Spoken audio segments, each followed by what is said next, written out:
to where Hello. in Richard we're at a costume party, but otherwise, like Whoa. something I want to have. Hello. And welcome to The Between, a glimpse of Gossamer. My name is Steph. I use she, her pronouns, and I'll be your keeper for the evening.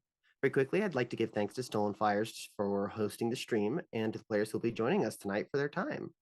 With that said, players, please introduce yourselves. Hi everyone, I'm Amy. I'm going to be portraying Richard Dick Dashing, aka Sure Shot, tonight. A pleasure to have you all here. And very soon I will be running the Wraith 20th anniversary campaign, Ghosts versus Gentrification. Hi, everybody. I'm Ben Ravensdale. I'm going to be playing Call Jaggard, and tonight I will be the stand-in handler for Dick because Hornby's not here, like the butler character.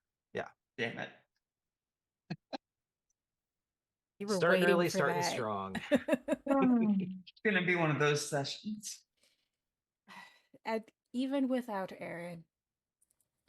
Uh, hello. I'm Rachel. I'm Stolen Fires pretty much everywhere. Mostly Blue Sky these days.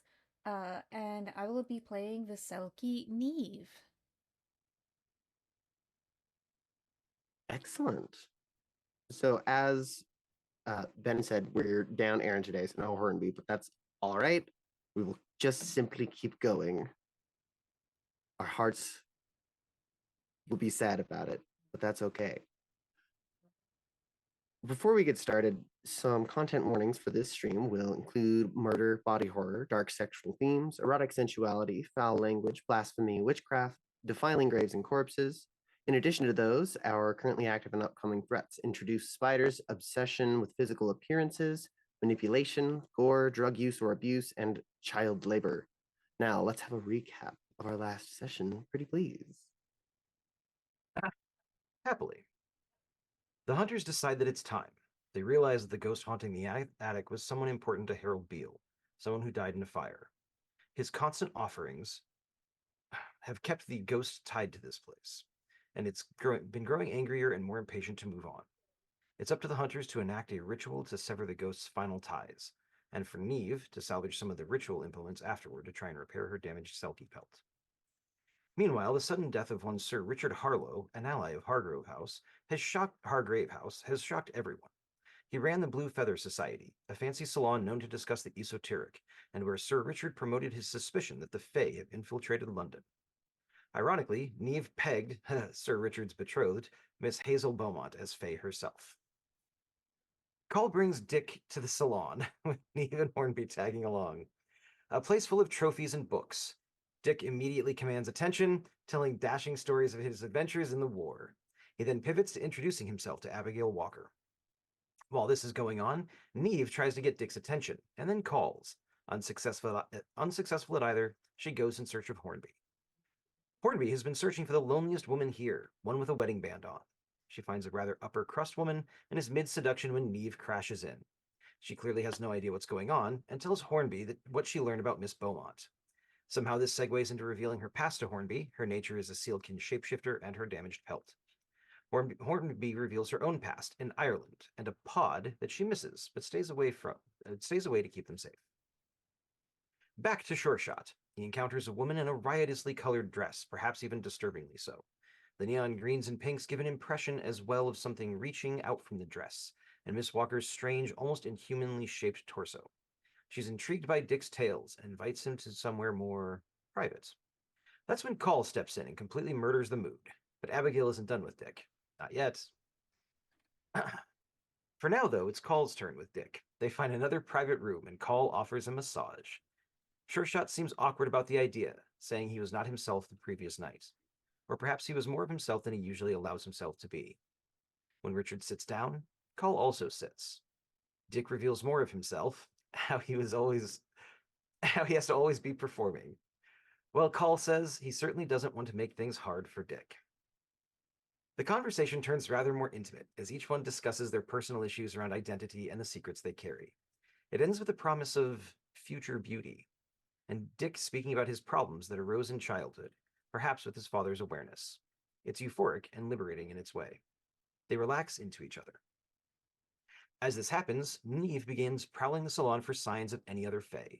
She starts in the winding gardens. There's a distinct scent here of fresh floral air, and a firm boundary of wrought iron and thick hedge to delineate the mundane from the not. Fireflies lazily drift, but only out of the corner of one's eyes. Neve notices a midnight carriage bearing a green lantern, passing by at breakneck speed right through the garden. Despite its speed, none of the plants are harmed.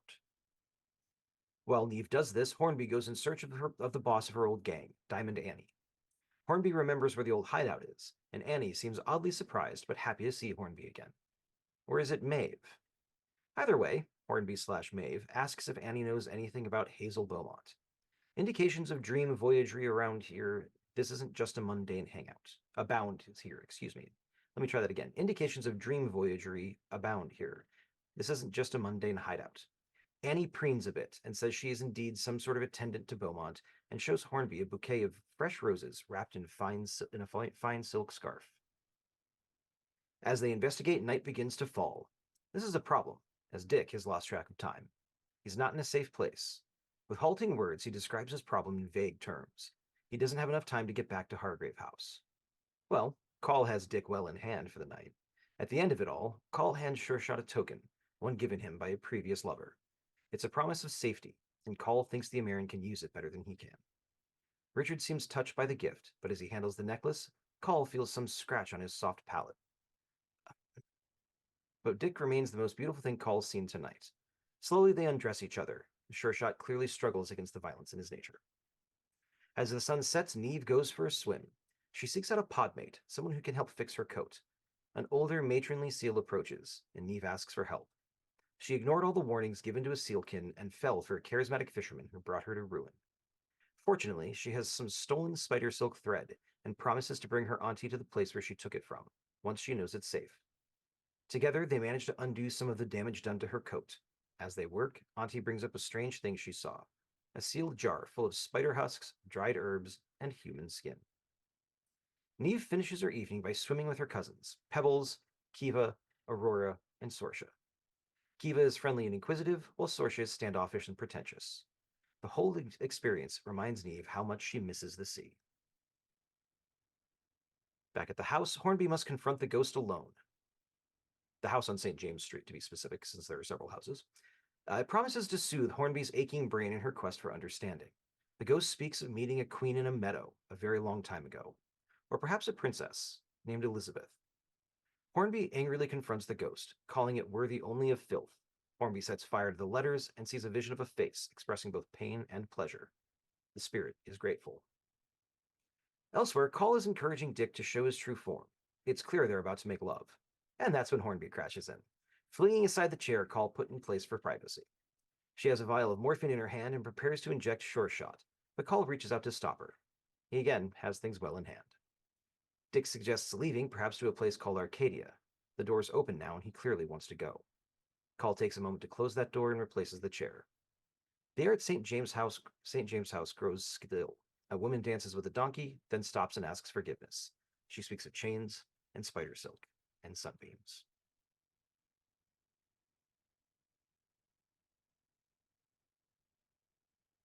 I'm muted. Right. Genius.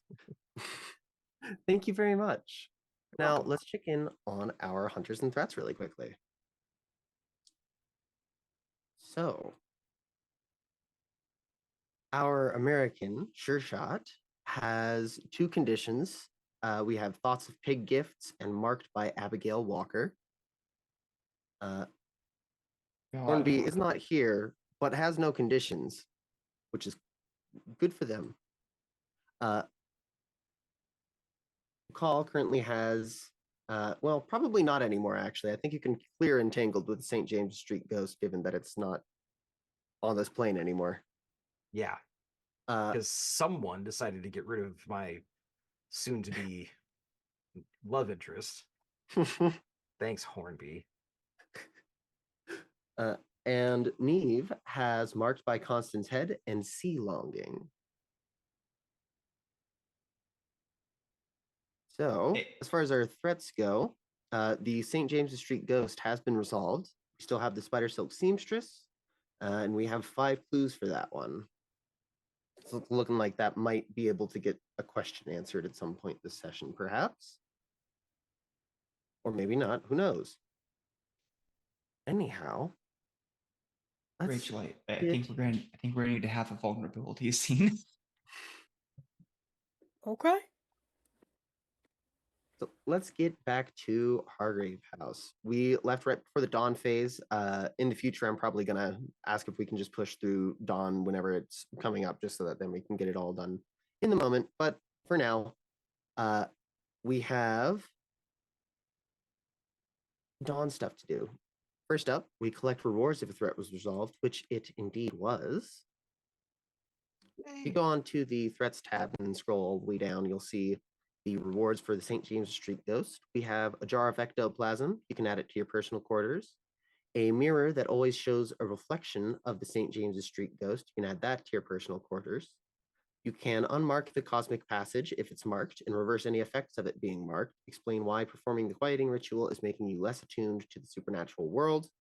And there are 2 choices for mementos from the investigation. Ask another hunter what it is and then add it to your personal quarters. Hornby will get to pick at the next session when she's here. Would anybody object to Call having the mirror that shows a reflection of the ghost? I since it's knew kind you of were like going to say that. Everybody cool with that? Then I'll pick up the jar of ectoplasm. Thank you. That means I'm going to be marking a memento. Ask another hunter what it is. Oh, I can think of an obvious one, but I'll see if Ben thinks the same thing. Ben, what is Richard's memento from this investigation?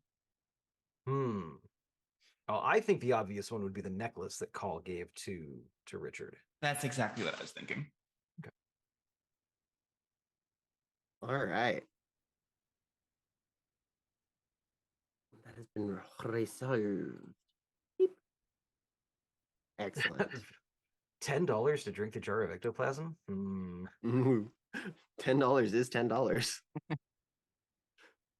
All right. Now we've got dawn questions. I'm pretty sure almost everyone answered all of them, which is pretty neat. Let's see. Sure shot.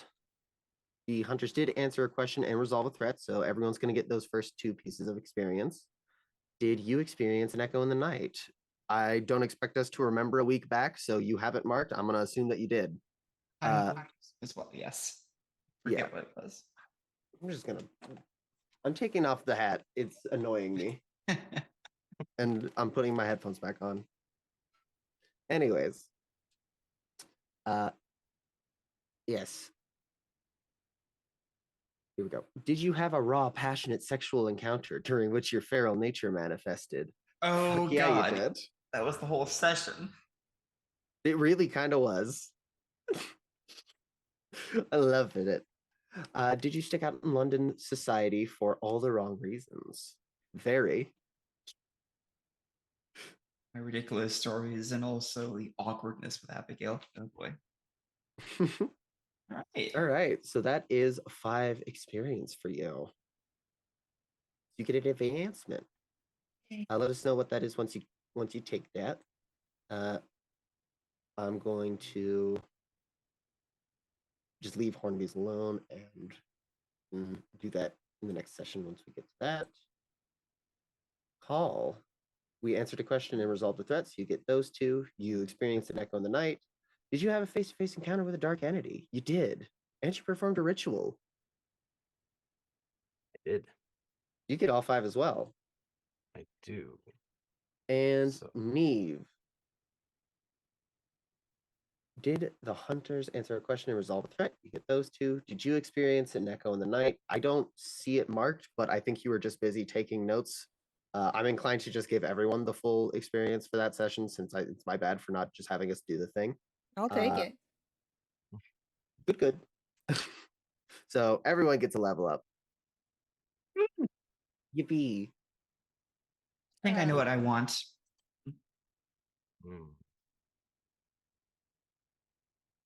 Hmm.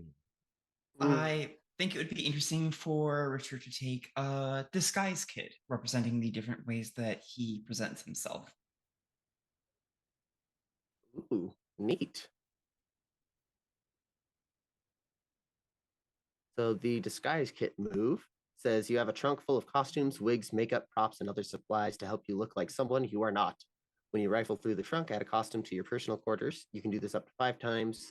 Track your uses with the checkboxes. Oh. Well, I think I know what I'm going to take for my move. Sorry. I was not listening. Please say that again. Oh, he's got disguise kit now. It also has ropes and stuff, so that's cool. Oh, props, not ropes. My bad. Where is It this? probably has ropes. It's in my character sheet in Oh, my additional moves. I apologize. I thought it was a communal thing. Sorry. Nope. This is a move for Sure Shot. Sorry. I mean, maybe. Who knows? What move are you taking? Me? I'm Yeah. gonna go with Ritual Chamber. You have prepared one of the rooms in Hargrave House to be a ritual chamber. During the night phase, presence and sensitivity scores are increased by 1 while in the chamber, no maximum. Anyone who benefits from this takes the following condition: tainted. And then there's a paint the scene. What do we see in this chamber that tells us the vile, macabre rites have been performed here? I don't know when you want us to do that paint the scene, but probably the first time that it shows up there. Okay. That we go to it is when we'll do that. That's sounds pretty cool. good. And Neve, do you know what you're taking for your level up? Not a Yes, sex I'm room. I'm increasing my presence by 1. Yay! Neve can talk good now. Well, better. She's learning social skills. Yippee! Yay, social skills. Excellent. So you can now mark new elective dawn questions or leave either or both the same.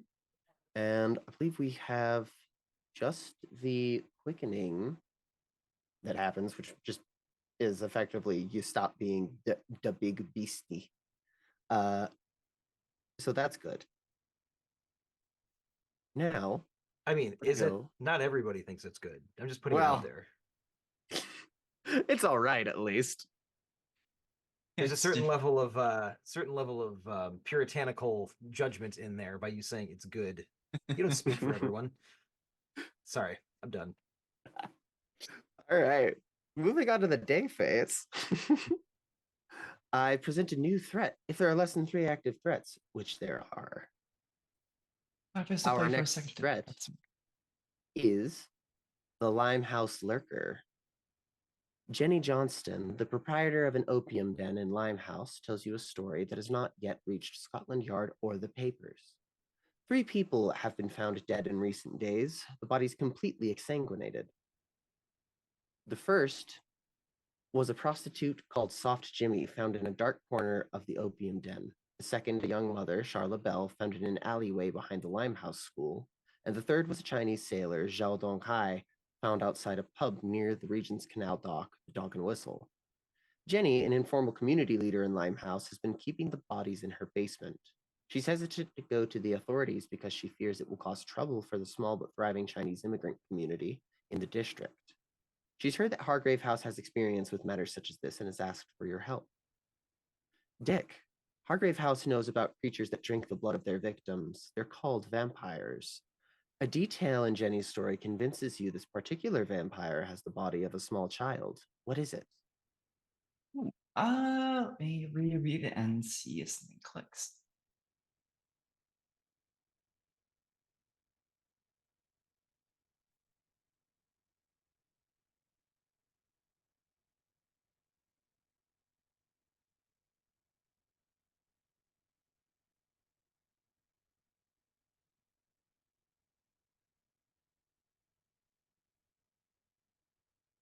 Okay. I think that there's marks in the body that indicate violence was done, but all of them are too small and often too low to have been committed by an adult.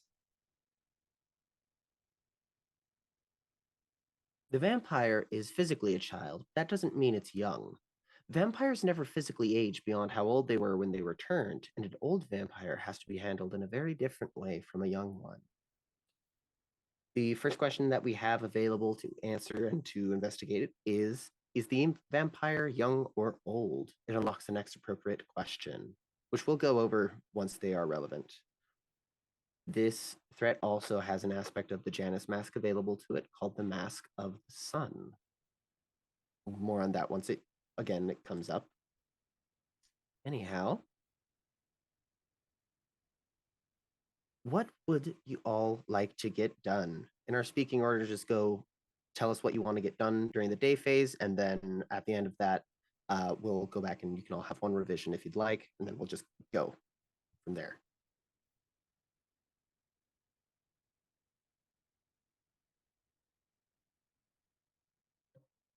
All right, so what we're going to be doing for our day phase. Let's see. Well, I think now we are getting things started with this. Question for, because this might affect which thing I want to investigate. For complexity of clues, what is the max we can have when we answer a question? Is it +3? No, there's no max. Oh, I think there's a max in public access. Okay. Yeah, I think maybe, but it's not actually explicitly said in the rules, and I don't think it Huh. is actually in public access, because in Signals from the Other Side, the actual play that I'm in with the person who wrote the game was just like, no, there's no cap on it. Oh, So okay. very surprising to me as well. I thought it was +3, but it's not. Well, all right then. There is a limit to how many clues there are, but that's just, I you know, really, I did not know that either. well, the amount that's on the sheet. Let's see. Okay, that is plenty of clues. Just so many. Okay. Okay.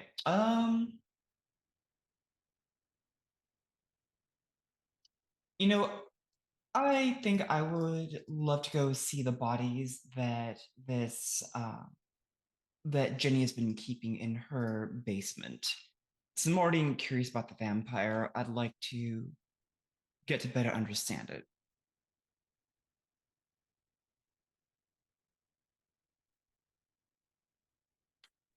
Would it be alright if I step away to refill my water? Go for it. You don't go even ahead. have to ask. Do that Oh. always. Okay. Yeah, always Teacher, tend to can your I- needs. Mm. That was adorable. Yeah. Um,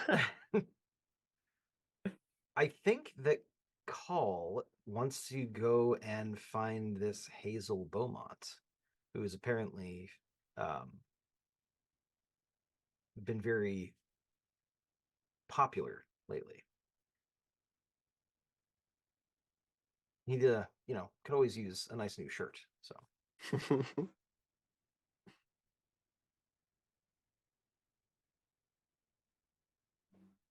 And what are Neve's plans for the day? I would also like to continue investigating the spider silk seamstress. I think she's gonna go back to the Blue Feather Society. Um, and so Sir Richard was found dead at his desk, right? Yes. Yeah, His we're desk gonna. in his home. Oh, okay. Well, then we're gonna go to the home and investigate that. All right. And you're going to. All right. I know exactly what's going on. Do either of you want to make any revisions to your plans for the day? I'm good. All right. In that case, let's start with Sir Richard's flat.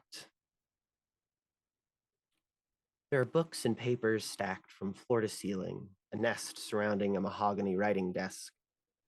There's a dusty cabinet of curiosities, artifacts from a lifetime of travel, well as a simple wardrobe of plain tweed suits and a bed rarely slept in. Let's paint the scene, everyone. Sir Richard was clearly obsessed with his work. What signs indicate he had uncovered new proof of his theories? His theories on the Fae, as was in the establishing question. This might be a little anachronistic, but I think he's taken over a full wall in his apartment that's become like the Charlie Day murder board. Philadelphia. Yes. Philadelphia, nice. I'm sorry. Where can I find this in writing so I can read it? Because Oh, same, same. Let me. I will put it in the our Discord chat here. thank you, appreciate it. Chicken latte for $10. Don't say that on the internet. That's a dangerous thing to put out there.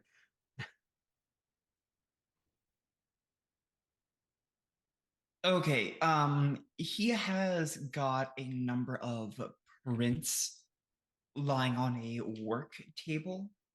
These are taken from mud and other soft surfaces. Some are boots or nice shoes. Others are animalistic, feral. He has labeled these with things like hookah question mark, also red cap. Uh, it goes on like this.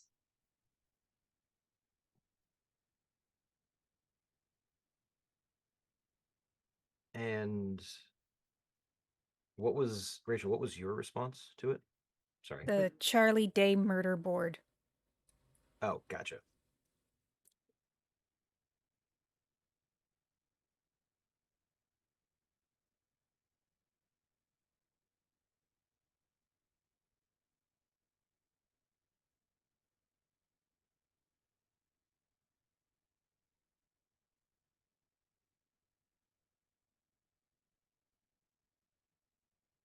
I'm gonna say that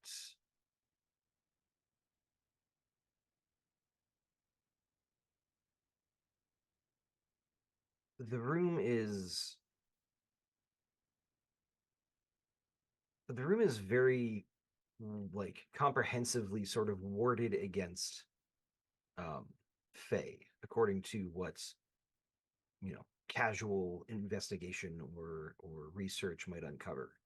Clearly, there was some hole in that line of defense, but it seems as if as he uncovered more and more of this proof or evidence, he added additional layers of this sort of protection in an effort to keep them out.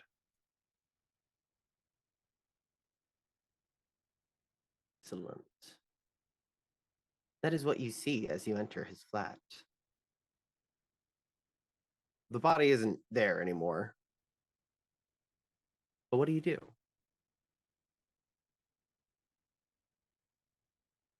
So at first Neve just sort of like stands in the middle of the room and takes it all in, doing a sort of vibe check.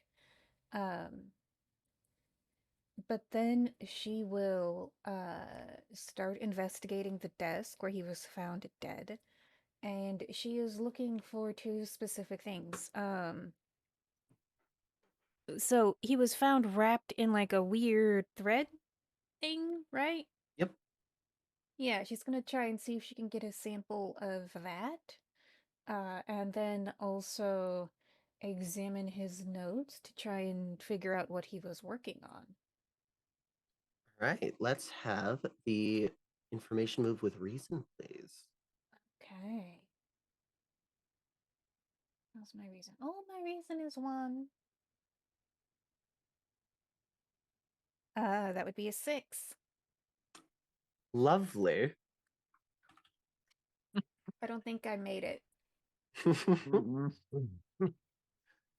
Call. Yes. You are going to the storefront for Miss Hazel, correct? Yes, correct. All right. She her store is on Seville Row. There are vibrant, bustling storefronts and tailors laboring by lamplight, relentless displays of luxury and excess. We're going to paint the scene again. They say a perfect fit makes you feel like a new person. How do the wares on display tempt you to reinvent yourself, even assume a new identity? This will also be in our chat. There's a Nope. uh, there's a shop on display that shows two classes of clothes. A If you saw these on the street, you would simply assume that these were ordinary folks, and yet notice how one of them, the mannequin, wears it in a subservient position on their knees, and the other is standing proud and upright, clearly marking the supposed class distinction. What's the name of So, this area again? Seville Row. Oh, so one of the other things that sort of lures people in is the fact that when you are looking at a garment, um, it's almost imperceptible, but the garment sort of shifts just a little bit. Like you glance at it and you're like, oh, that's kind of nice. And you look away, you look back, and you're like, actually, that's actually really nice. And it sort of shifts in response to like what your subconscious like preferences and um and tastes are.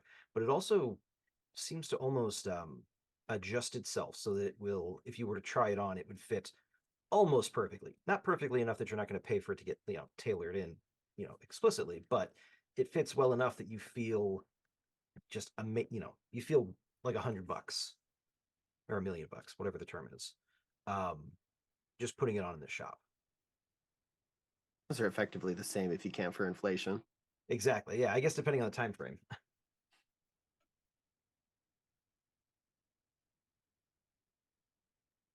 So the clothes displayed, it doesn't really matter how tall or short someone is. It always seems to work that you're looking in the window at the clothes on display, and the reflection always seems to show them on you, sort of encouraging you to dream about what it would be like to wear these.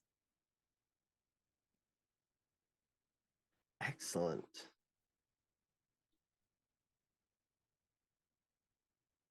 And as you're walking along, you eventually come to Miss Hazel Beaumont's uh, parlor.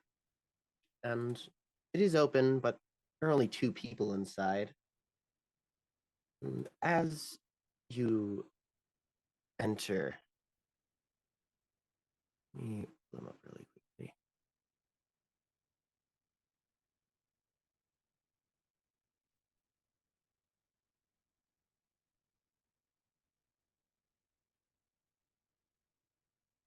Sorry, scratch that. You don't see anyone inside. I'm a fool. It's the eye patch. It messes with, you know, Yeah, you know. it doesn't seem like it's open in the daytime.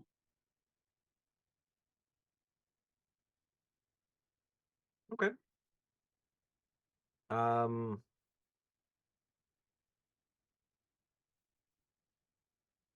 hmm.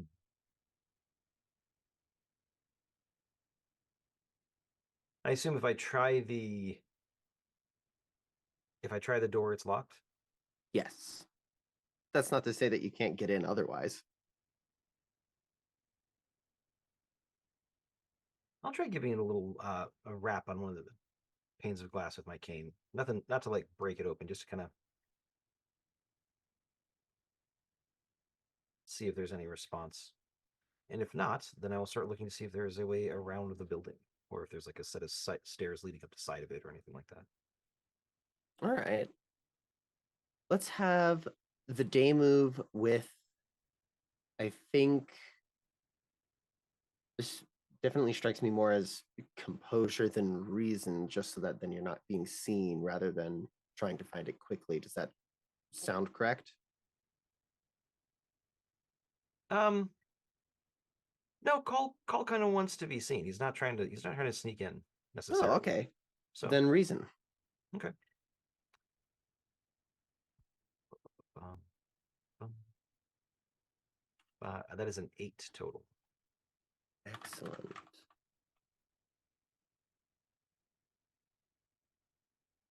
That is just so enthusiastic about all the non-exceptional successes we're getting so far. And sure shot. Mm-hmm. You are going to the opium den, correct? Yes. Excellent. The opium den, once you get there, is dim and smoky. There's a heavy ammonia-like smell and people lounging on cushions, one of which has a strange headpiece. It's a mask of a sun. Let's paint the scene again. People from all walks of life patronize Jenny Johnston's. What do we see that indicates this?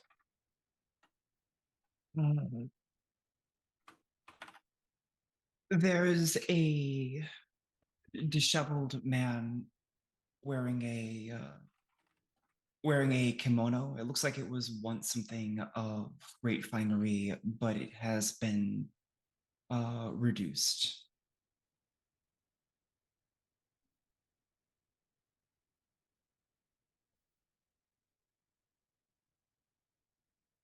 I would say that there is a coat check, and looking into the coat check room, you see everything from really nice fur stoles to gentlemen's overcoats to, something that's clearly worn by sailors at sea.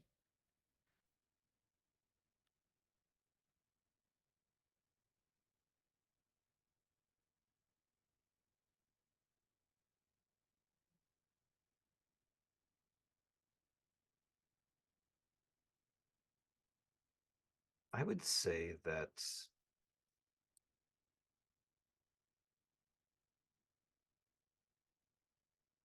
there are things kind of dotted around the establishment, I guess you would call it,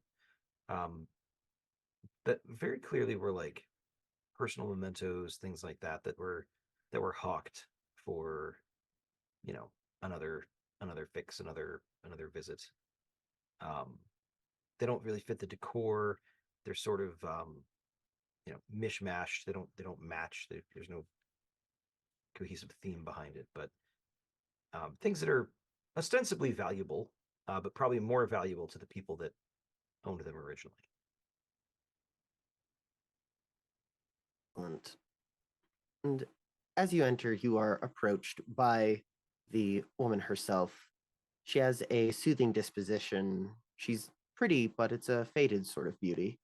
And she wears a dark taffeta gown. She approaches you as you enter, and she says, "Oh, hello. You are one of the people that I spoke with earlier in the morning, yes?" Ah, yes. I'm Dick Very Dashing. boisterous. Thank you. It's a little early in the morning. Well, I've heard intriguing things. I would love to see what you have.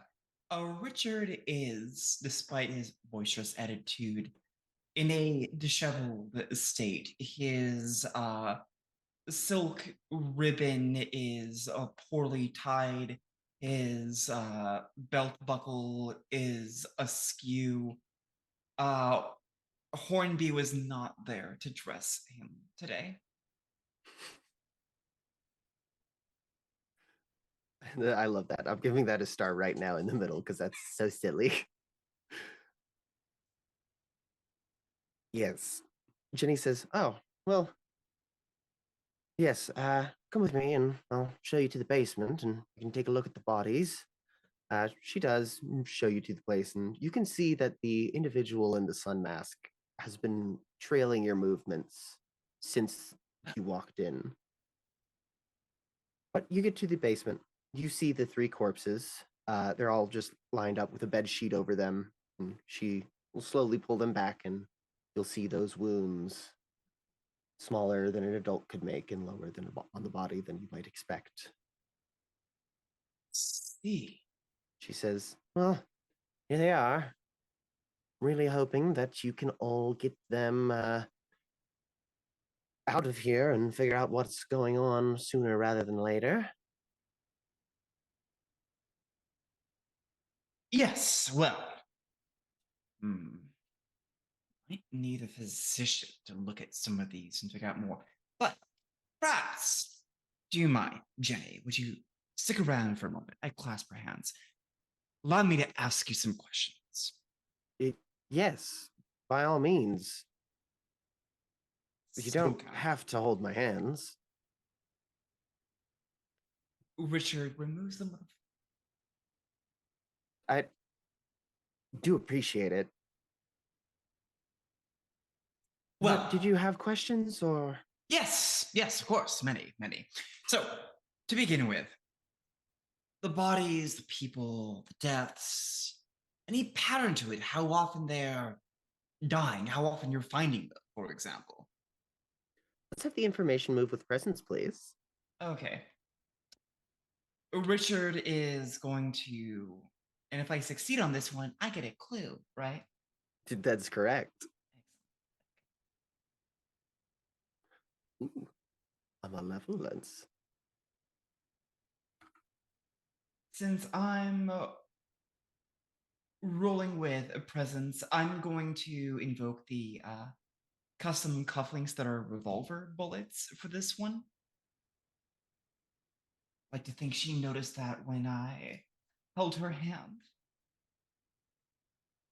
Love that.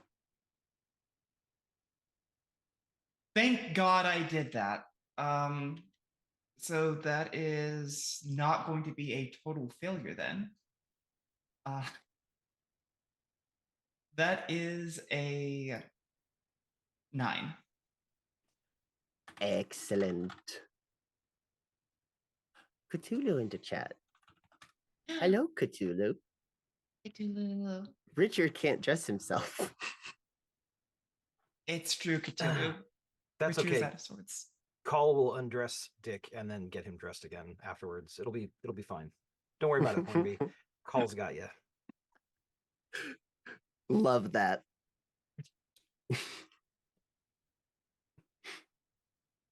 Neve, you are inside Sir Richard's flat, and wow, what the fuck just happened to my page? Hello, give me that back, please. I need that. Thank you. I love talking to my computer. It can hear me and understand me, I'm sure. Anyways, you see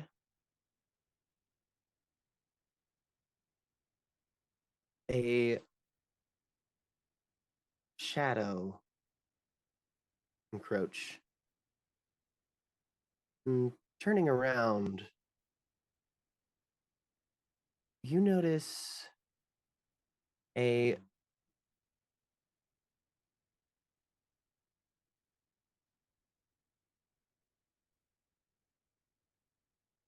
fashionable middle-aged woman with a captivating beauty. She's layered in fine silk veils, scarves, and extravagant gowns. She says, my little fly. Come looking into things, have you? Well, yes. This is your complication, is that the seamstress is now in the room with you, unless you would like to mark a mask. Um, Yeah, I'll go ahead and mark a mask. Um, I will mark a mask of the past.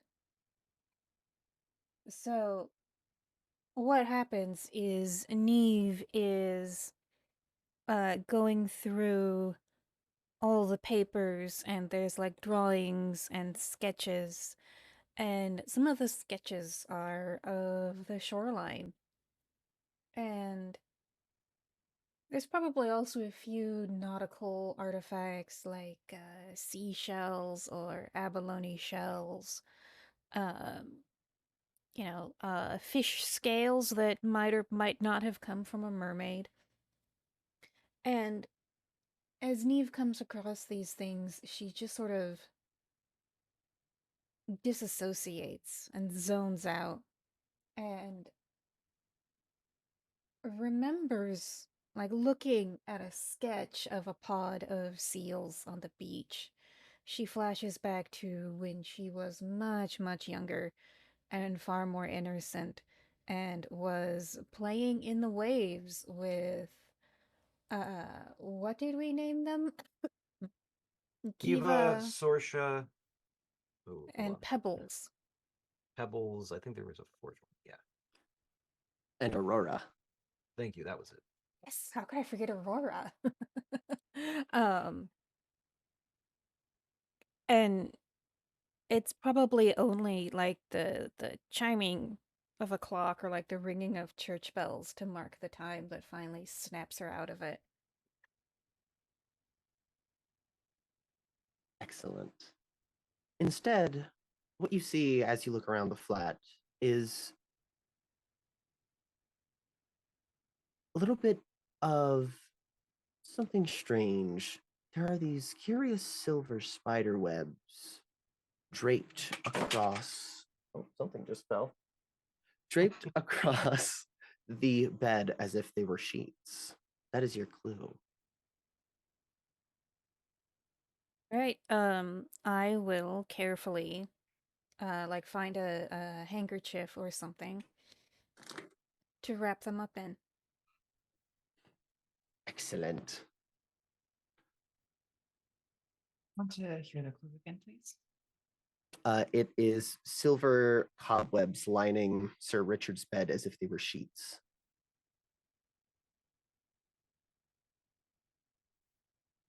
Oh, what is the difference between something being explained and being used? That's just for when we're answering a question and for calculation purposes. You don't have to worry about that. I think as you find this, uh, you hear a knock on the door to the flat.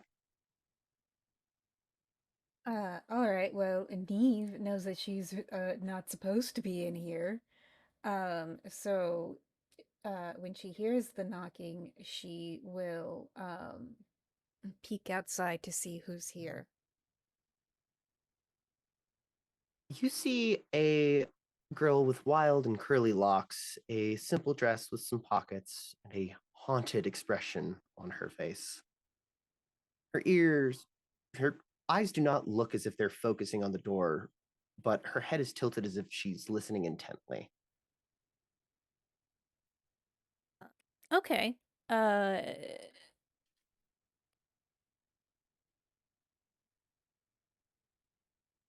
yeah, she looks fine. I'll answer the door. She startles as the door opens and says, "Oh, oh I wasn't. Uh, Hello. hello. Um, housekeeping? Me or you? Uh, I don't. Out of all the responses that I had thought that might get, that was not one of them. Are you asking if I'm housekeeping or telling me that you are? Oh, this didn't work out very well. I don't think either of us are supposed to be here. So maybe it's fine if only we know that. I'm So we're both I'm housekeeping. Jenny. Yes. Well, come inside, housekeeping. You can call me Jenny. She does walk in and starts looking around the place, uh, rather feeling everything as she walks. She says, it's not quite what I'd expected. Have you found anything interesting in here? Oh, there's many interesting things. Look at this abalone shell. It's from Newfoundland. Oh, could you hand it to me? And she holds out her hands. To her. She grabs it and starts feeling it very intently. And as she does, she smiles. Oh, this is quite beautiful and intricate, isn't it? Yes. And it's very far away from home. It is. It is a bit away from. I think it's a bit away from London, says Steph. Uh, Newfoundland? Yeah, it's Canada. good. Yeah, it is quite a bit away. What are you doing here, Jenny? Oh, well, she puts the shell down with a very deft hand, swift motion. She says, well, I tried to, well, apprentice for the seamstress, but ran off. Hardly could work for her. I did the best I could. She scarce let me sleep, though. I never want to hear that horrid singing of hers again. She shivers. She says that. And then shakes her head and says, well, I heard that something had happened to Sir Richard, and I wanted to see if it had anything to do with her, because, well, you don't have a voice like that and not be a little something. Voice like what? I couldn't recreate it even if I wanted to. Oh, maybe she's an evil siren. I don't think so. I think she's a scary woman, Oh, to be she's certain. definitely scary. Maybe I had an accident or something that damaged her vocal cords, her pipes, but I don't know. Anyhow, what are you doing here? Oh, I work for Hargrave House. We're investigating his death. Oh. Well, it seems like our objectives are aligned at the moment. Would you like to maybe look around with me? I would be really helpful. I can't actually see. Oh, you're blind? Yes, it's hard to investigate things that way, but I get it done. Sort of. Yes. Mostly but one Well, must have hobbies.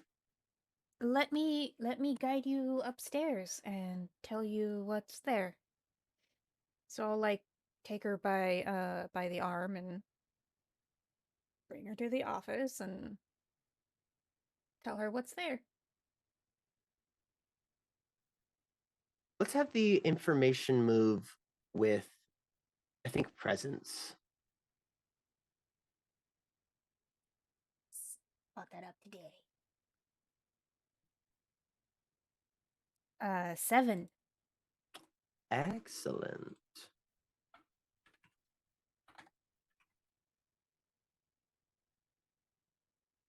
Call. You are looking about the parlor, trying to find an entrance, and I think you do.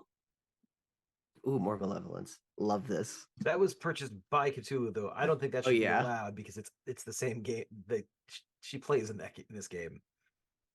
It's not the way that works.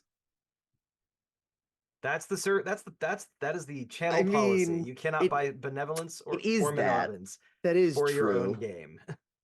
That is true. But she's not playing this time. Doesn't matter. No. It's still a game she's in.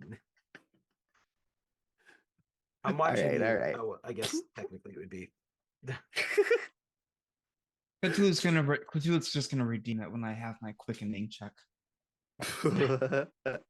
That'd be pretty funny. All right, all right. You are able to find a window that is not opened, or rather locked, and are able to get in that way. But as you do, the moment you step in this place, you realize that the darkness inside from the windows is not due to a lack of light so much as it seems as though it's nighttime in this place. Any day move that you make here will be a night move, unless you want to put on the Janus mask. The Janus mask is. It's effectively like the keys in public access. It's your mask of the past or the It's mask, the mask of, of the future. glamour. Oh, sorry. Or of glamour. We can do that one too. I see. Okay, perfect. That So one's the Janus threat mask is mask. just referring to masks in general. I apologize. Thank you. Correct. All right. Here's a question for you. If I do a ritual in here, because it says my rituals have to be done at night, can I do a ritual in here? Yes, you can. All right, perfect. In that case, I think I'm good with it being nighttime in this place. Excellent. I Working on love some this. night moves. All right. As you enter, you see two humanoid figures. They're wearing veils of black lace, elbow-length satin gloves, and iridescent ribbons seem to move on their own. They look to you in unison. And they say, "You weren't supposed to be here."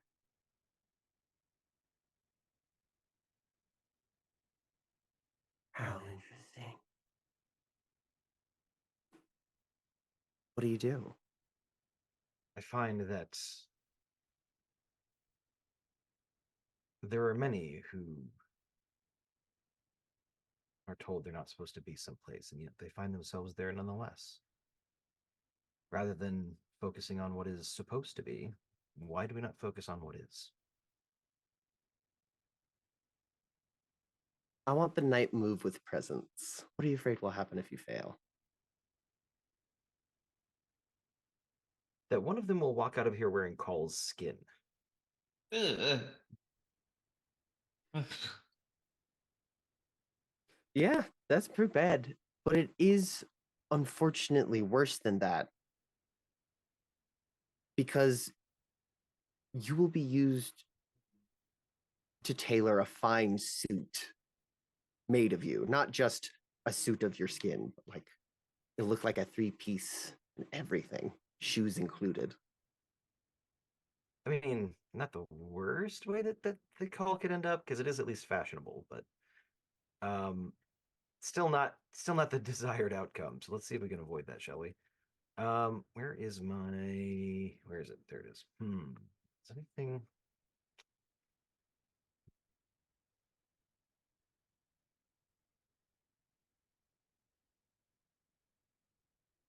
I think I am going to make use of my personal journal of dark entities. Um, it's a little reference guide for myself, things that I've encountered and observed and learned. And so I figure that'll be that, there's probably some information in there that would have helped me, or that would help me in this situation. Excellent. So I'm going to go ahead and roll a third one, and this is with presence, so it's a +1. That is going to be, so -2 is actually a 10, but +1 from my presence is an 11. Yes. Excellent. Okay.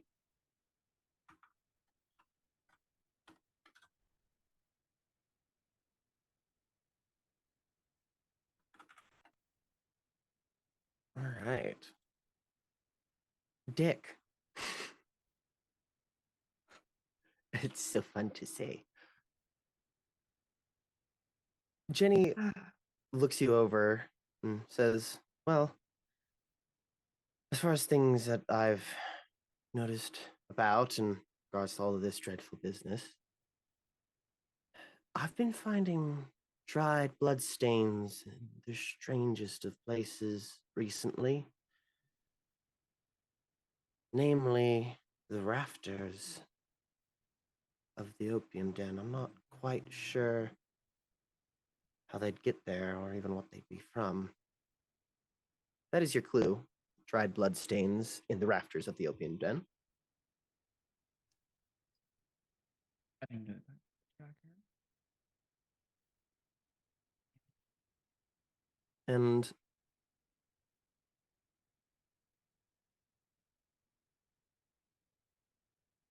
at that point,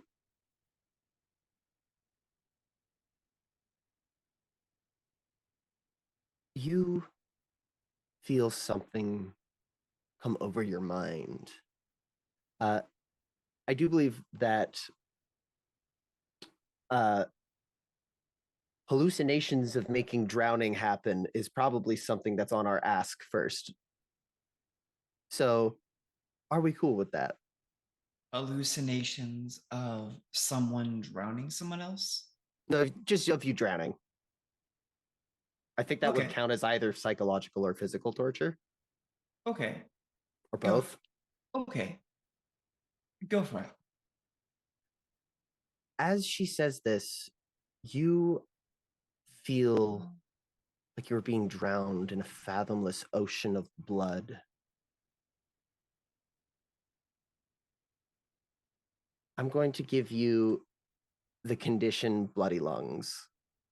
That's perfect. I am so glad I said yes to that because that is amazing. Ugh, so gross. What do you do? Oh, unless you want to, what's it called? Put on a mask. Haha, genius. Nope, no, I think Bloody Lungs is really cool. Paul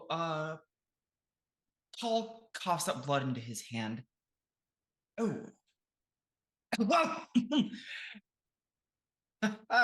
Oh. Hmm.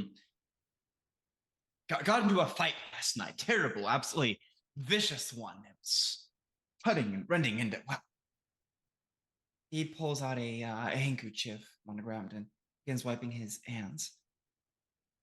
I think perhaps I should inspect the bodies for defensive wounds of any kind. See what kind of conflict there was. Yes, I would love it if I could be left undisturbed for the moment. That's right with you, Jenny. Sure. Excellent, This is wonderful. all right. Well, if you need anything else, I'll be I'll be upstairs. sure to talk to you. Yes, thank you. Excellent. Okay. She kind of slowly walks out. And are you indeed intending to look at the bodies for these wounds, or is that just something you were saying? Oh God, what is wrong with me? This shouldn't be happening during the day. Okay. Oh dear. Okay. All right, Richard, focus. Relax, relax. It's fine. Don't. Let's look at the corpses. Yeah, corpses is fine. It's just some dead bodies. We've seen. Oh dear. Okay. He does actually look at the corpses. He's not even really sure he knows what he's doing, but it's his best idea. Let's have the information move with reason. And I'm going to use the malevolence that Betty gave us because you don't know what you're doing. So that's going to be at disadvantage.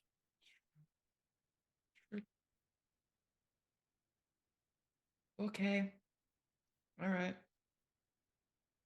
Pretty sure I don't have anything to cut that off with. Nope. Oh boy, here we go. You're all awful, but I appreciate you. Yeah, it's a 5. Excellent.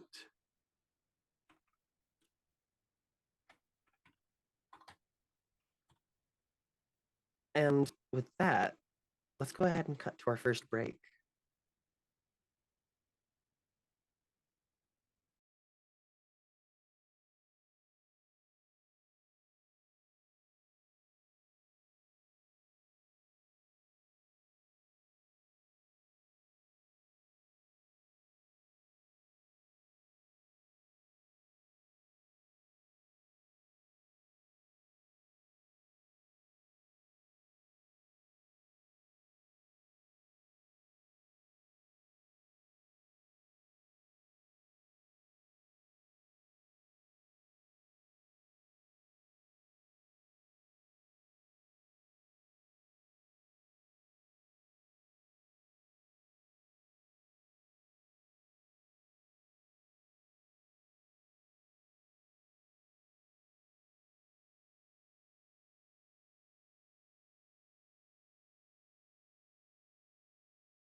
Welcome back, everyone.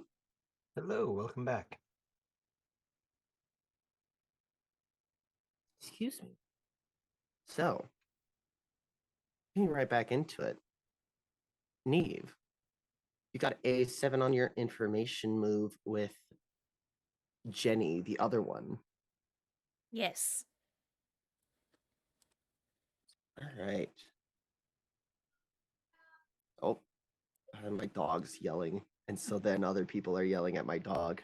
Oh no, do you need to go tend the dog? No, she's just like that. Okay. She's just like It's that. just It's how okay. she is.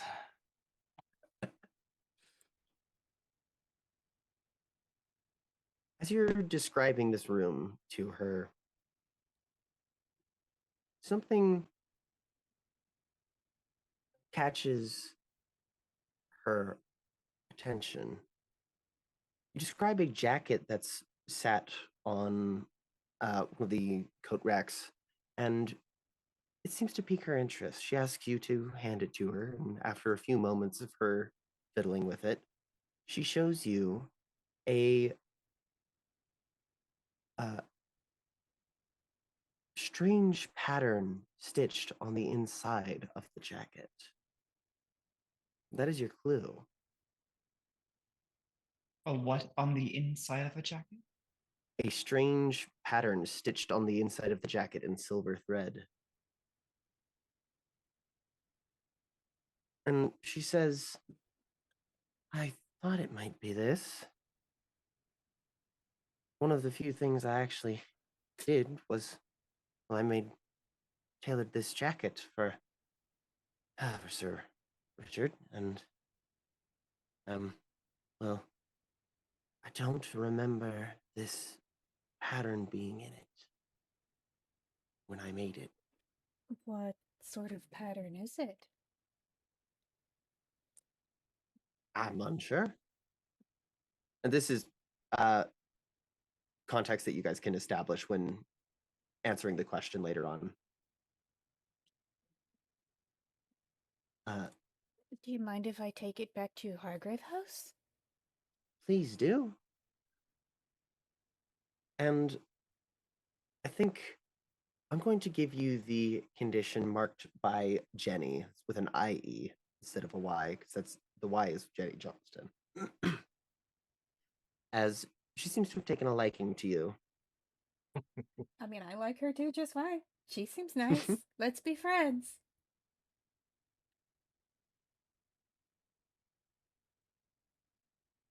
Now we both have 3 conditions. Yes. And with that, I don't think there's anything else that you can find in Sir Richard's flat.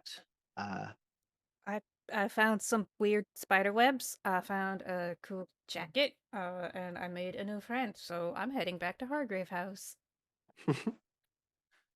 Excellent.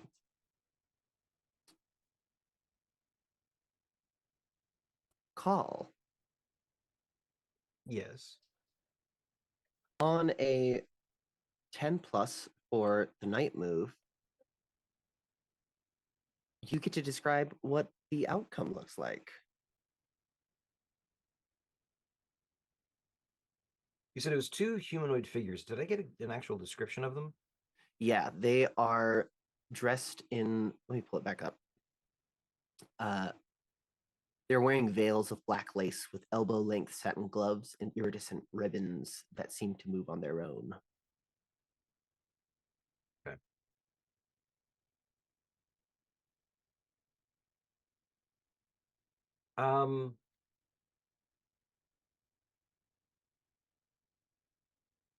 I would say that the 2 figures sort of turn to each other and almost as if they're conversing, but there's no sound that Call can hear. Kind of the only way you kind of surmise that they're conversing is the fact that they're facing each other and the veils move just a little bit more than they were a moment ago. And then they say, "True enough. Are you here for a fitting?" And Call will, yeah, take the opportunity to say, if you have the time, perhaps you can perform one while we chat. I do so love getting to know newcomers in town. Plus, it's an opportunity for Call to get partially undressed for a couple of supernatural entities. And let's be honest, I wasn't gonna say it, but Call is very self-aware. He knows what he's doing and why he's Excellent. doing it.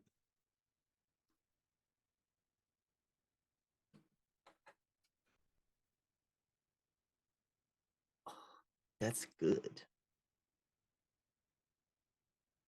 I think that they pull up a chair for you to sit in. They start taking measurements, and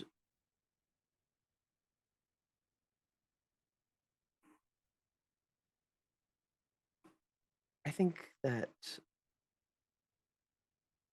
as they're taking your measurements and picking out some fabrics and things like that, they ask you what your colors are, what sort of material you like to wear, things along those lines. Eventually,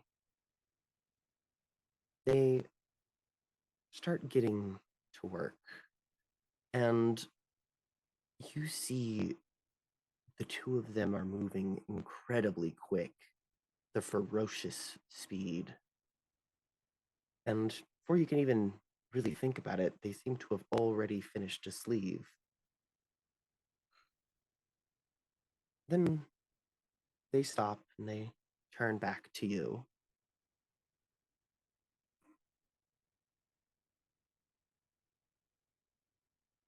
You are quite a pretty one, aren't you?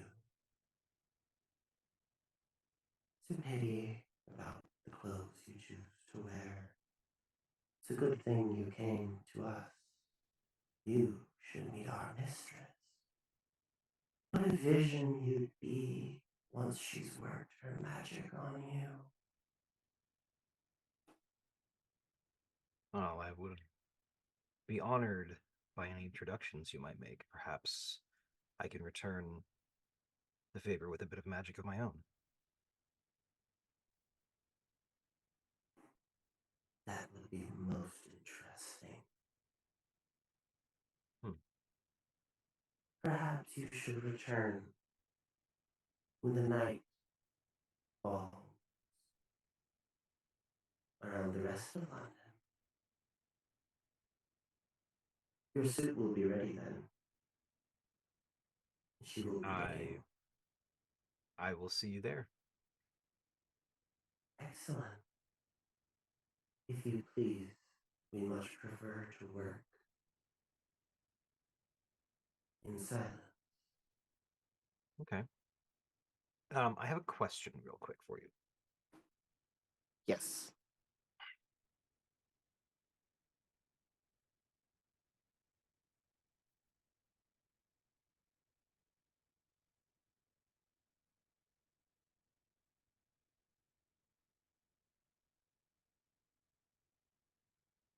So, hold on a second.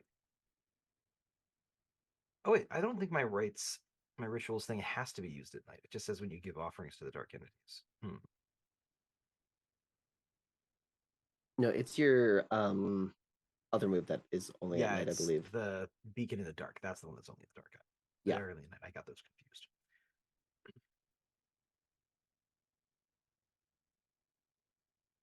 I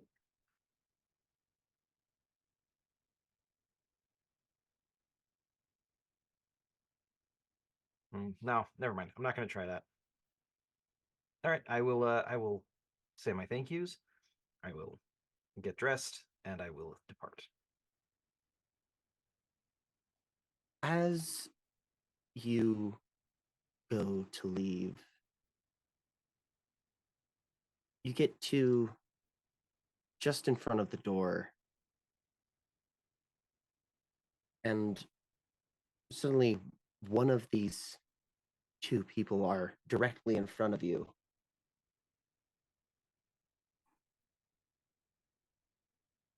Thank you. I'll see you soon. And as quickly as they were in front of you, they're no longer there.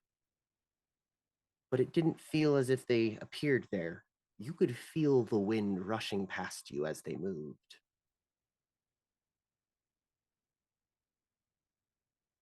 Without turning around, Call will just say, I await the moment with bated breath. And then we'll step out. Sure shot. Mm-hmm.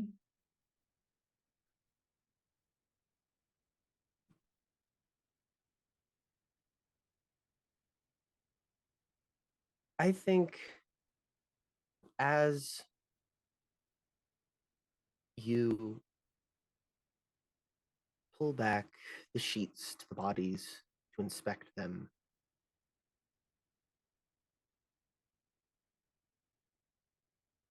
you feel as if something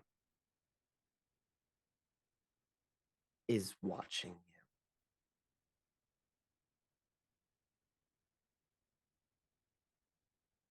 As you look around to see what it might be,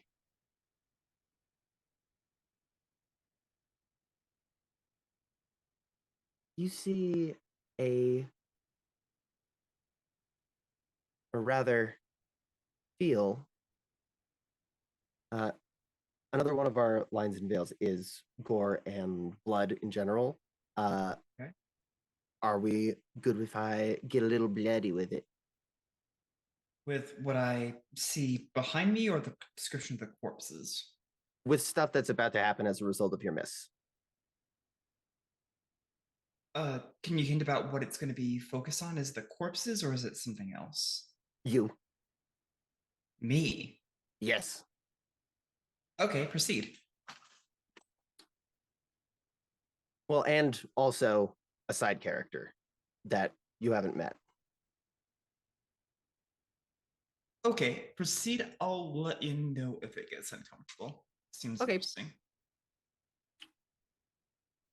You feel this presence watching you, and then suddenly you feel a warm liquid covering your body, a warm red liquid. You hear a splashing sound.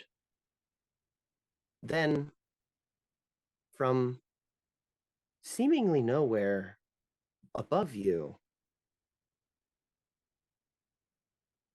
as you look up to see where all this came from, you see a body fall out of a hole in the basement roof, a hole that is not there physically. The body falls exsanguinated right in front of you, and you are covered in its blood. Ugh. Unless you want to mark a mask. No, I'm good. I think if I marked a mask, I'd get a clue, but I'd also get a condition, and I actually can't take any more conditions. Well, you might not take a condition. It's just a reaction that I get to do, not necessarily a condition. Oh, okay. If I'm going to give you a condition and you have 3, I'll let you know. Oh, okay. That's a relief. No, I No, actually you would like get a this one. different application. I would love to. So if I'm not picking up a condition from this, then I'd like to let that stand and then try pursuing this entity. Well, it's already gone. The hole closed. Okay. I think that's a cool thing. Uh I'm having a hard time visualizing a hole that isn't there physically. Could you It was a portal. I just wanted to use fancy words about it. Oh, A portal okay. opened up and a body dropped out of it, and also all of its blood. And this is just somewhere high above me. The roof of the basement, and then the portal closed. Cool. All right. Uh Paul screams. That's called fuck me. I'm tired apparently. Richard screams, backs away from the body, and he is going to flee there, covered in blood. He's unnerved. Excellent. I think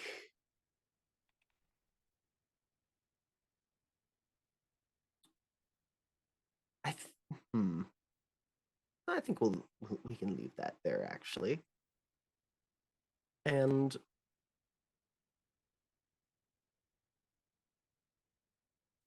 let's go ahead and get to our dusk phase.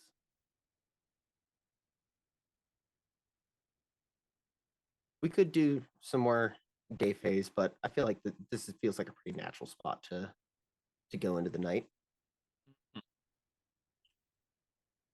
So, first up, we have custom moves and playbook moves. We need to do the quickening. First of all, let's get that roll. Okay, here we go. I'm going to Richard holds up in his room, pulling away the bloody clothes from his body, trembling as the changes are coming over him. He's coughing up blood and he is clutching the necklace that Call gave him for support. I'm going to be rolling with advantage. Okay, that is I have a positive. That's a 12. Nice. Nice. On a 10 plus, your body is stronger and faster, and you manage to keep the quickening in check. You roll with advantage when taking actions that use vitality till the next dawn phase. And on a 12 plus, your heightened sense of hearing and smell will help you uncover an additional clue that no other hunter would be able to detect. During the dawn phase, you tell me what that clue is, and it cannot conclusively answer a question. I question about that. I didn't think a clue could ever conclusively answer a question by itself. It's just so that then it's a game rule saying that you can't make a clue that does that and break it, because people would try if it wasn't stated. Okay. It's just a game design thing. Oh, okay. Sweet. So Richard seizes control of himself, mastering himself as the chains overcome him. He rips off the clothing that he could barely manage to put together himself, swearing, take careful care uh, with the little revolver cufflinks and the silver ribbon. He tosses the belt buckle, but it by itself seems perfectly undamaged despite his strength. This little temper calms him, and he's doing better when he dresses himself. Excellent. And Neve, do you want to be in your seal form during this night phase, or do you want to do some other stuff? I think that Neve is going to head back to her grave house and see what trouble she can get into there. So not activating Moonlight upon the waves. No, not tonight, because she did that last night. Gotcha. All right. Now I pose the paint the scene question about Hargrave House. The one that we're going to be doing is the gardens. Being in this space is like being totally disconnected from the stink and grime of London. Is that reassuring to you, or does it make you feel uncomfortable? Why? It makes Richard uncomfortable. In one way, it reminds him of the perfectly manicured home that he came from. Another way, it reminds him of the future.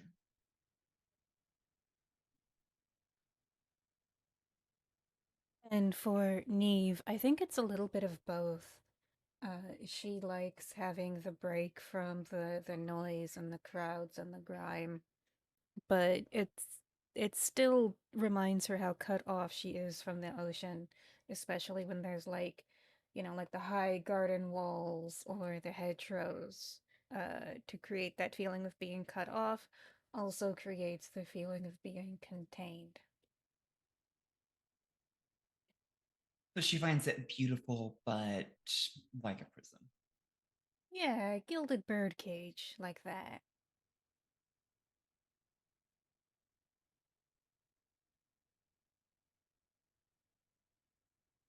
Call finds it very reassuring because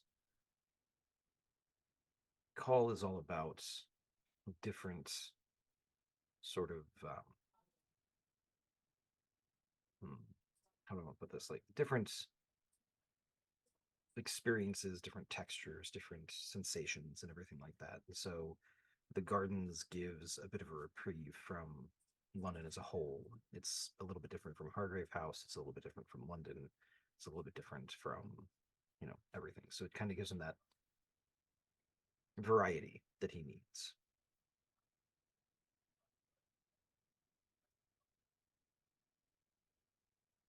Excellent. And do we have any Janus mask prompts that are unresolved? I don't think we do. I think everyone's already narrated their masks. Yeah. So, here, the answer a question move can be done at any time, but the dusk phase is a pretty good time to do that. If you would all like, you have 7 clues for seamstress. There is a complexity 4, a complexity 6, and a complexity 8 question.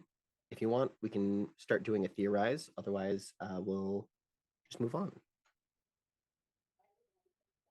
I'm all for answering questions when the opportunity presents itself. Then let's do it. All right. So the clues that we have for the spider silk seamstress are a trail of moths fluttering about at midday, drawn toward an open window, Abigail Walker wearing a very avant garde dress, a midnight carriage bearing a green lantern, its window curtains drawn, passing at breakneck speed, a bouquet of roses wrapped in a fine silk scarf, fresh but curiously preserved, a sealed jar containing spider husks, bundled herbs, and a patch of human skin, silver cobwebs lining Sir Richard's bed as if they were sheets, and a strange pattern stitched on the inside of Sir Richard's jacket in silver thread. The questions that we have are: how is the creature ensnaring her victims with a complexity of 4? That allows you to resolve the threat by allowing a hunter to be lured in by the seamstress as bait, then capturing or destroying her. We have what is the creature's true name with a complexity of 6. Resolve the threat by learning the creature's true name, gaining power over her, and dismantling the binding rituals that sustain her in the human realm. Fey names can take many forms. Ask the players if it is a fleeting series of images, a song or poem, or a word unknown to human tongues, or something else. What does the creature truly want, which is complexity 8. You can resolve the threat by striking a bargain with the creature in accordance with ancient Fey customs. You'll then decide what it is or choose from one of the choices. If you hover over that, you'll be able to read them. But as long as the agreement is kept, Hargrave House has access to the custom move Draw the Veil. So which one of those are you going to be answering? I mean, I kind of want to answer what does the creature truly want, because that's a cool thing, but we don't have enough Yeah. clues. Same. You have enough to make the roll. You just do it at a -1. Mm-hmm. It's not necessarily the worst thing. It also doesn't mean that the question is locked or that the clues get used. It just means that you have to try again. Okay. I believe in us. Let's do it. All right. What is it? Let's see what we got here. So, I mean, she's like clearly is some sort of like spider web weaver seamstress person. And so clearly whatever she was doing to uh get her hands on Sir Richard um So with the jar of spider husks, I would say that that would be part of her, like, magical equipment, tools. And then the silver cobwebs were traces of her spider fairy magic. And the pattern stitched was meant to tie him to her. So the answer that we're going for is she wanted to claim Richard. Yeah. That's my contribution. I'll let other people yes and that. Okay.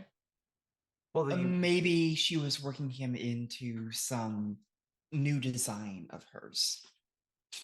I must interrupt.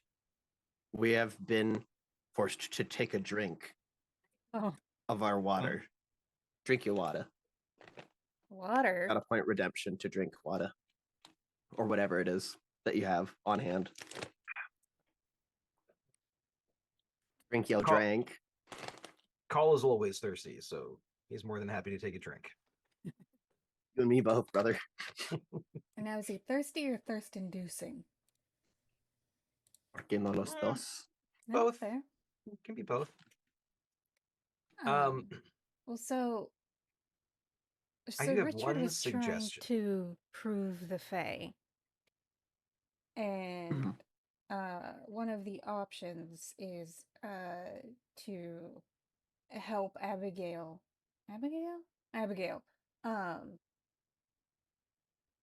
back into the Fae realm. So maybe that's what she wanted him for. And I then was he going to just suggest that she wanted him to be investigating the Fae to sort of introduce the Fae to the city at large so that they can step into London and be more present and more active and more potent as a result. So sort of using Sir Richard as the foot in the door, and then as people investigate his death and these strange occurrences, it opens the door further. That Which clues are we using to help back that up? I've got the 3 so far: the spider husk jar, the cobwebs, and the pattern. Well, that's just my the Trail of suggestion. Moths. I like it though. I think that the Trail of Moths may be symbolic of that. How so?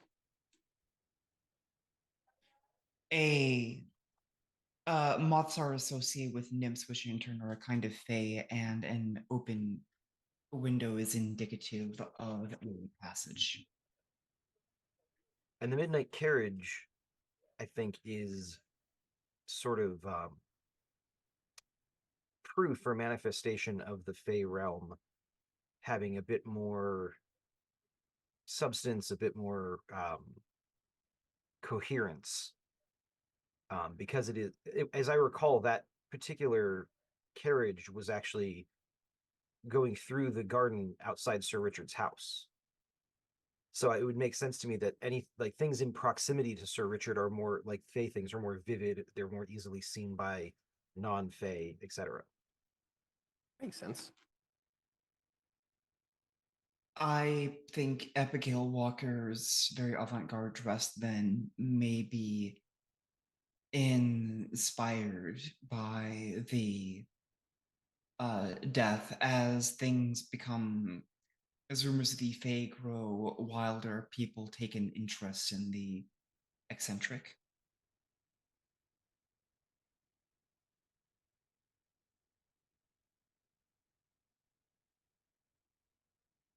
We are at a -2 right now, unless we can wrap in that bouquet of roses.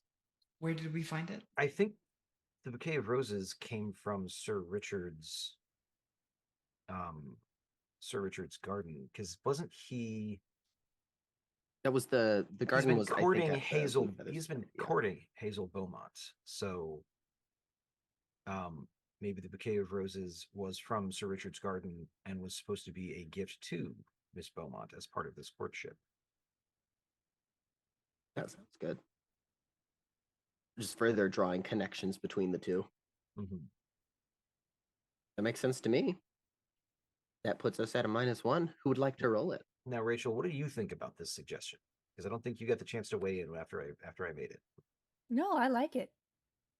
Okay, I just wanted to make sure.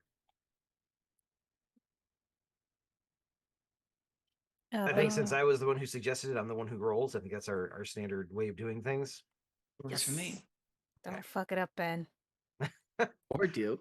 I don't have anything. I don't have any control over it. It's the dice. Third dominance. Hmm. No. There's a You had 4. one job. Excellent.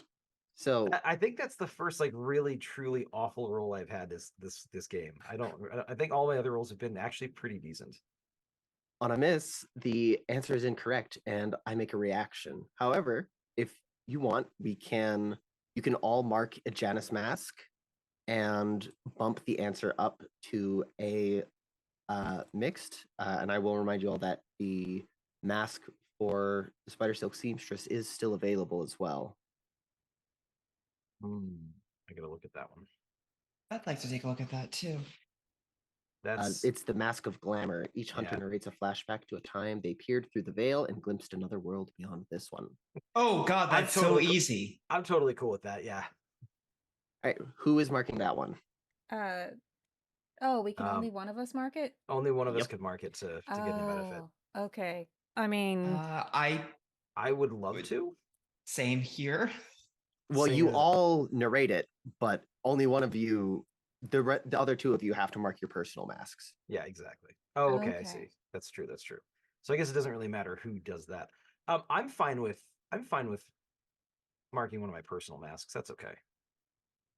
Then I'll mark the Janus mask. Where do I find it? It's in the threat page. Oh, of course. all right, so I'll mark the Mask of Glamour. Right. So who's doing masks for? Who's doing Mask of the Past or Future, and who's doing the Glamour? I think I got confused. I'm doing Mask of the Future. Okay. Then which one were you doing, Amy? I'm doing the Mask of Glamour. Okay, you're doing that one. All right, then in that case, I shall mark I'm just gonna say I'm marking the Gilded Door, which means nobody else can mark it. Oh, I love this. I love Most Beloved so much. And now I have to take the condition Most Beloved. What is Thinking the of taking that condition? one. What is the condition, Most Beloved? It's a good time, is what it is. So I believe, my understanding is that my character is currently the source of focus for something or someone out there. So Most Beloved. Whoa. I think we heard, yeah, I think we Magic. heard Bob in the background. Yeah. Most Beloved as a condition is basically a big target on your back that the threats see and go, ooh, I like that one. Which is Okay. kind of exactly calls shit anyways, so it makes perfect sense. I mean, oh no, boo-hoo. I love it so much. I love Most Beloved. It's one of my favorites. Excellent. Right. Then I will mark a Mask of the Past. All right. So we now have the threat mask, which I will post in our Discord for everyone. As well as you, Neve, have your Mask of the Past. Whenever everyone, or if we are ready, we can do some of those now, or we can move on for later. I'm ready. I'm ready. Let's do it. Whoever would like to go first, may. And I don't have to narrate anything for the Gilded Door, right? I just Nope, just the Mask Okay, of Glamour. perfect. Go All first. right. Richard, as the power takes over him, looks into a mirror and remembers back. He's looking through something that seems to be a mirror, but beyond it is a fantastical other realm. Something of us. There's some noise in the background. Um, so through the portal, he sees the most beautiful sight he's ever seen. It's like a landscape painting from a fantasy world. Beautiful castles like you would see from a fairy tale. Gorgeous town, rolling landscapes with fine greenery, crystal blue skies, and the people that populate it, gorgeous and strange and entrancing and so inviting. And he hears the voice, the one who made him this way, saying, "You can step through if you're ready, Richard.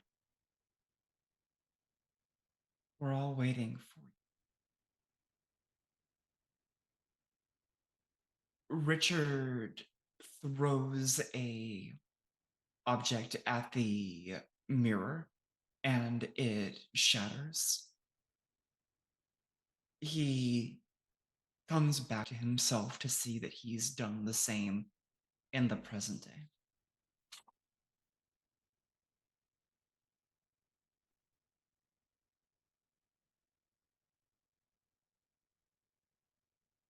Excellent.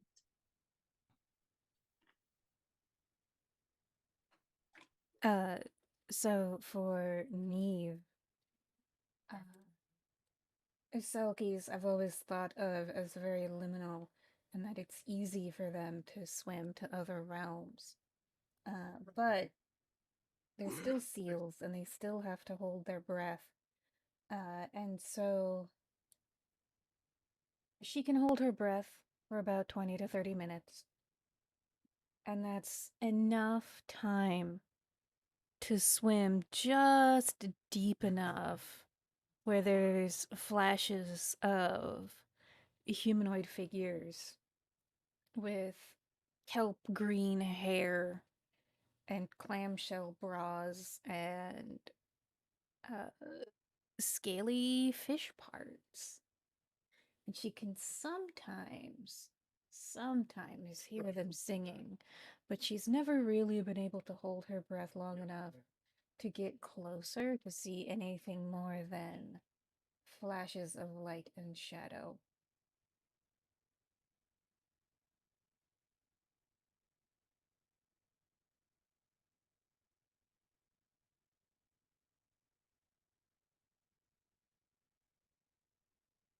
So,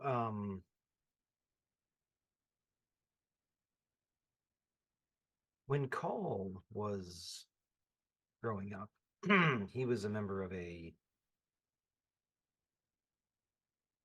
group. He was born into it that had very specific purpose in mind for him. And when he turned 16, he was finally introduced to this purpose and was told that he was going to be preparing for a guest on the night of his 18th birthday. So he had a little bit of time to prep. And this guest was in turn preparation for a much larger uh, visitation, I suppose. But over the course of a couple of years,